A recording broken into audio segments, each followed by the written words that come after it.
Maka orang-orang yang taat akan mau mengeluarkan uang di jalan Allah. Sekali lagi, hanya orang taat yang mau untuk mengeluarkan uang di jalan Allah.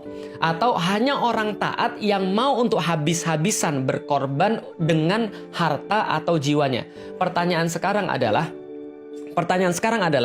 kalau seandainya Rasulullah begitu mudah memotivasi para sahabat ketika perang Tabuk, ketika perang Badar, ketika perang apapun dan segala macam, dalam kondisi negara pada saat itu yang Rasulullah pimpin, waktu itu memang tidak punya uang cash, maka kemudian Rasul meminta semuanya berebut ngasih hartanya mereka. Kenapa? Karena Rasulullah memastikan bahwa negara itu, bahwa kehidupan itu, bahwa masyarakat itu, bahwa yang mereka perjuangkan itu semua untuk meraih ridho Allah Subhanahu wa Ta'ala. Lah sekarang mohon maaf, kalau seandainya sekarang kita lihat yang menghina Islam didiemin, yang menistakan Islam kemudian nggak pernah ditangkep, orang-orang Islam malah dibully terus, tiba-tiba ada tokoh-tokoh Muslim yang tiba-tiba ditangkap tanpa kejelasan apa masalahnya gitu ya. Lalu kemudian ada banyak kezoliman-kezoliman yang nggak bisa disebutkan satu persatu. Semua itu terjadi tiba-tiba ngomong tentang wakaf uang. Tiba-tiba ngomong tentang syariat Islam. Tiba-tiba ngomong bahwa sedekah itu merupakan syariat Islam. Ada yang miss di sini. Kamu nggak menanamkan akidahnya, kamu nggak menjelaskan, kamu nggak buat orang trust dengan bahwa ini adalah bagian daripada kerjaan yang Islami, tapi tiba-tiba kamu pakai dalil yang Islami. Itu sama aja kayak gini. Ada seorang bapak, dia nggak ngasih, ada seorang suami, dia nggak ngasih nafkah pada istrinya, pulang marah-marah, mabuk-mabukan, lalu kemudian dia cari hartanya haram semuanya, lalu kemudian dia maki-maki istrinya, lalu kemudian dia protes dengan istrinya, tiba-tiba dia bilang, saya itu mau poligami, nikah lagi karena itu syariat Islam. Ini ada yang nggak nyambung di situ, paham teman sekalian? Belum lagi orang-orang ngelihat, bukan hanya orang Islam, publik melihat, loh bagaimana negara ini memanfaatkan hartanya? Bagaimana selama ini harta itu dikelola? Gimana kalau nanti jadi kayak bansos?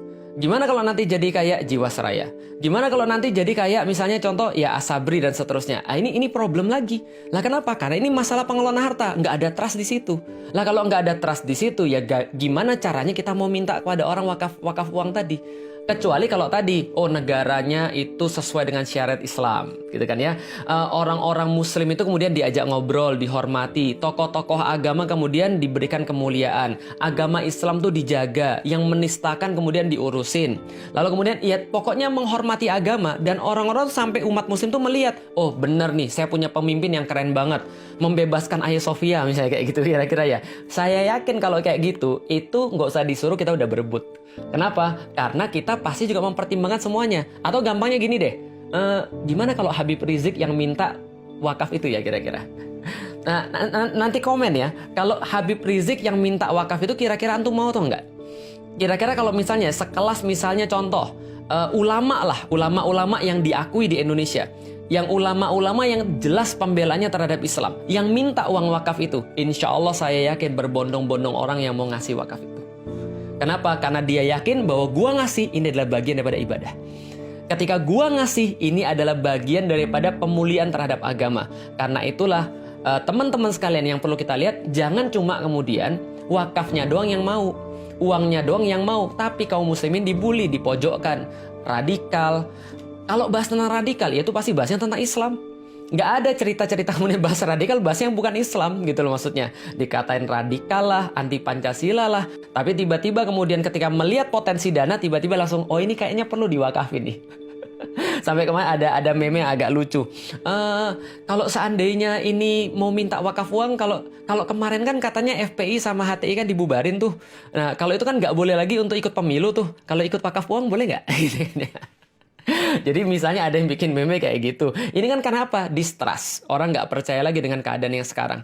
Orang nggak percaya bahwa kamu bisa ngelola kayak gitu. Kenapa? Karena kamu track recordnya selama ini bukan track record yang ya sesuai dengan apa yang diinginkan. Kira-kira maksudnya begitu. Nah, lalu kemudian yang bisa kita lihat lagi teman-teman sekalian. Soalan wakaf uang ini adalah bahwa kita nggak bisa memisahkan. Kita nggak bisa memisahkan antara iman dengan pengorbanan kaum muslim. Dan itu sudah terjadi dari zaman dulu.